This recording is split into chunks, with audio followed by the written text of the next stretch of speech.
नमस्कार मित्रांनो, soulful life या चॅनलवर आपलं सहर्ष स्वागत आहे. आजचा आपला विषय आहे, आयुष्य बदलायचं असेल तर विचार बदला. जर मी तुम्हाला सांगितलं की तुमच्या आयुष्यातली सगळ्यात मोठी समस्या पैसा नाही, वेळ नाही, लोक नाहीत आणि नशीबही नाही, तर ती तुमची स्वतःची विचारसरणी आहे. तर तुम्ही हे मान्य कराल का? थोडा वेळ थांबा आणि स्वतःला विचारा, खरंच जग तुम्हाला थांबवतंय का? की तुम्ही स्वतःच थांबत आहात? परिस्थिती खरंच इतकी वाईट आहे का? की तुम्ही तुमच्या आतल्या ताकदीला ओळखणंच सोडून दिलं आहे? खरी गोष्ट अशी आहे की आजचा माणूस शरीराने थकलेला नाही, तो विचाराने थकलेला आहे. तो बाहेरच्या जगात हरत नाही, तो आपल्या मनाच्या आतमध्येच हरतो. सकाळी उठल्यापासून त्याची एक अदृश्य लढाई सुरू होते. तेच काम, तीच धावपळ, तेच ताणतणाव आणि तेच संघर्ष आणि ही नकारात्मक विचारसरणी त्याचा संपूर्ण दिवस ढासळलेला बनवते. लक्षात ठेवा, ज्या दिवशी आपण हार मानून दिवसाची सुरुवात करतो, त्या दिवशी यश कधीच मिळत नाही. पण ज्या दिवशी तुम्ही उठून स्वतःला सांगता, आज मी माझ्या आयुष्याचा ताबा परत घेतोय, त्या दिवसापासून खरा बदल सुरू होतो. मित्रांनो, समस्या आयुष्य कठीण असण्याची नाही. समस्या अशी आहे, की आपण स्वतःलाच कमकुवत समजायला लागलो आहोत. आपण इतरांच्या मतांना आपली ओळख बनवली आहे. आपण तुलना करणे हा आपला धर्म बनवला आहे. आपण भीतीला आपले भविष्य मानले आहे आणि त्यामुळे आपण सतत पळत आहोत. न थांबता, बिनविचार करता, हेही न समजता की शेवटी जायचं तरी कुठं आहे. या अंधाधुंद धावपळीत आपण 3 गोष्टी गमावल्या आहेत. शांतता, आत्मविश्वास आणि उद्दिष्ट. पण आज एक गोष्ट लक्षात ठेवा, तुम्ही मशीन नाही आहात. तुमचा जन्म फक्त बिल भरण्यासाठी झालेला नाही आहे. तुम्ही फक्त इतरांना प्रभावित करण्यासाठी जगत नाही. तुम्ही एक ऊर्जा आहात, एक शक्यता आहात, एक ताकद आहात आणि ज्या दिवशी ही ताकद जागी होते, त्या दिवशी माणूस परिस्थिती पाहत नाही, तो इतिहास घडवतो. म्हणून आज पहिला निर्णय घ्या, मी माझी विचारसरणी बदलणार.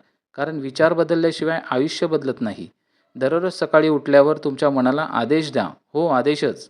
कारण जर तुम्ही तुमच्या मनाला आदेश दिला नाही, तर जग त्याला आदेश देत राहील. सकाळी स्वतःला सांगा, मी कमजोर नाही आहे, मी तयार आहे. मी भीतीने नाही तर धैर्याने जगणार आहे. मी तुलना करणार नाही. मी काहीतरी नवीन निर्माण करणार आहे. सुरुवातीला हे शब्द खोटे वाटतील, पण रोज म्हणत राहिलात, तर हेच शब्द तुमची खरी ओळख बनतील. दुसरा टप्पा म्हणजे मनाला शिस्त लावणे. शिस्त नसल्याशिवाय महान आयुष्य तयार होत नाही. दररोज फक्त 10 मिनिटे शांत बसा आणि आपल्या श्वासाकडे लक्ष द्या. आपल्या विचारांना समजून घ्या. ही छोटी सवय नाही आहे. हीच ती साधना आहे जी तुम्हाला आतून मजबूत बनवते. जेव्हा मन शांत असते, तेव्हा निर्णय ठाम होतात आणि जेव्हा निर्णय ठाम असतात, तेव्हा आयुष्य बदलतं. तिसरा टप्पा म्हणजे तुलना करण्याचं विष सोडून देणे. तुम्ही कुणाच्या गोष्टी नाही आहात. तुम्ही तुमच्या स्वतःच्या गोष्टी आहात. सूर्य आणि चंद्र कधीच तुलना करत नाहीत. दोघेही त्यांच्या वेळेनुसार चमकतात. तुम्हालाही तुमच्या वेळेनुसारच चमकायचं आहे. म्हणून इतरांकडे पाहून नाराज होणं थांबवा. स्वतःकडे पाहून सुधारणा करा. स्वतःला इतकं चांगलं बनवा, की उद्याचं तुमचं रूप आजच्या रूपाला ओळखूही शकणार नाही. चौथा टप्पा म्हणजे कृतज्ञता. जे काही तुमच्याकडे आहे ते पहा. जे मिळालं आहे त्याबद्दल धन्यवाद द्या. जो माणूस कृतज्ञ राहायला शिकतो, तो अभावातून नाही तर क्षमतेतून जगतो. आणि जिथे क्षमतेचा विचार असतो, तिथे ऊर्जा आपोआप निर्माण होते. पाचवा टप्पा म्हणजे उद्दिष्ट ठरवणे. उद्दिष्टाशिवाय माणूस नेहमी थकलेला असतो. पण ज्याच्याकडे उद्दिष्ट असतं, तो आराम न घेता देखील थकत नाही. कारण त्याला माहीत असतं, की तो का चालतो आहे. म्हणून स्वतःला विचारा, मी काय व्हायचं आहे?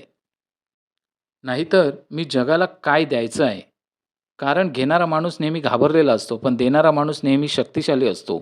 आता वेळ आली आहे तुमच्या आतली आग पेटवण्याची. लक्षात ठेवा, तुम्ही तुटलेले नाही आहात, तुम्ही हरलेले नाही आहात. तुम्ही फक्त थोडा वेळ झोपलेले आहात आणि आज तुम्हाला जागं व्हायचं आहे. तुमच्या भीतीपेक्षा मोठं व्हायचं आहे. तुमच्या बहाण्यांपेक्षा पुढे जायचं आहे. कारण आयुष्य थांबत नाही, संधी थांबत नाही, वेळ थांबत नाही. जर तुमची गोष्ट बदलायची असेल, तर आत्ताच बदल करा. कोणी येईल आणि तुम्हाला प्रेरणा देईल अशी वाट पाहू नका. स्वतःची प्रेरणा स्वतः बना. स्वतःला उचला, स्वतःला धक्का द्या. स्वतःशी ठामपणे म्हणा, मी हारण्यासाठी आलो नाही, मी थांबण्यासाठी आलो नाही. मी फक्त जगण्यासाठी नाही, तर पूर्ण ताकदीने जीवन जगण्यासाठी आलो आहे. कारण जिंकणारे लोक वेगळं काम करत नाहीत. ते प्रत्येक काम वेगळ्या दृष्टीने करतात. आणि आज तुमची ती नवी दृष्टी जन्म घेत आहे. आजपासून तुमची नवी सुरुवात आहे. आजपासून तुमचं नवीन जीवन सुरू होत आहे. मित्रांनो, हे विचार तुम्हाला कसे वाटले हे कमेंट्समध्ये नक्की सांगा. आपल्या व्हिडिओला लाईक करा, शेअर करा आणि आपल्या सोलफुल लाईफ या चॅनलला नक्की सबस्क्राईब करा. धन्यवाद.